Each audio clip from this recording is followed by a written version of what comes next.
Back in 2021, COVID was winding down, and I was wrestling with some tough decisions. I missed my family, my hometown, and I was struggling in New York City. I had all but decided to move back home, but then I remembered a promise I had made to myself. Shortly after my brother's passing, I used to ride the JJ ride in his memory.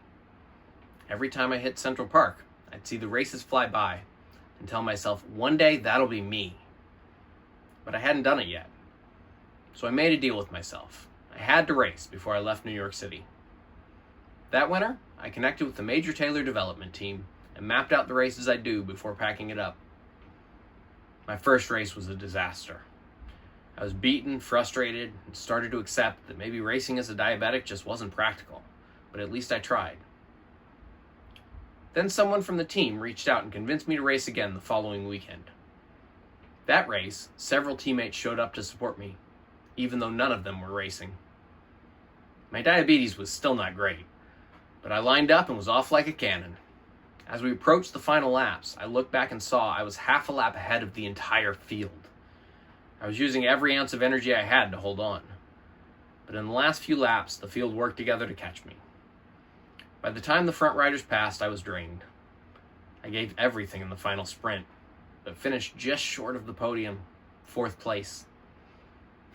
That was the day I fell in love with racing, and it changed my life forever. I kept racing over the years, tweaking my approach. When my blood sugar was good, I was strong. When it wasn't, I was lucky to even finish. Diabetes was the biggest factor in every race.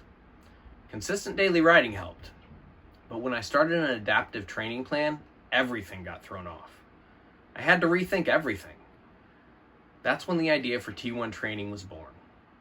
I needed a way to track everything, what worked, what didn't, so I could improve. The idea sat in my head for a while, but in 2024 I signed up for Unbound Gravel. I followed the common recommendations for rides like that everyone talked about, carb loading and ensuring I had all this extra energy in store. But it backfired horrendously. It was readily apparent, by being diabetic, I'm not necessarily like everyone else. Still, I lined up to race.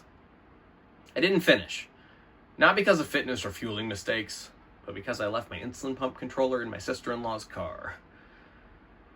That moment lit a fire in me. I was done leaving my success up to chance. T1 training had to happen. 1 month later, I got to work. For 6 months, I worked 80 hours a week, 40 hours to pay the bills, and 40 hours coding my app. And by December, I had a fully functioning app. Since then, I've built a website, launched T1 Training LLC, and I'm almost at the finish line. Now I need your help. T1 Training isn't just an app. It's a tool that could change the game for diabetics in sports and provide useful tools to all diabetics for bettering their health.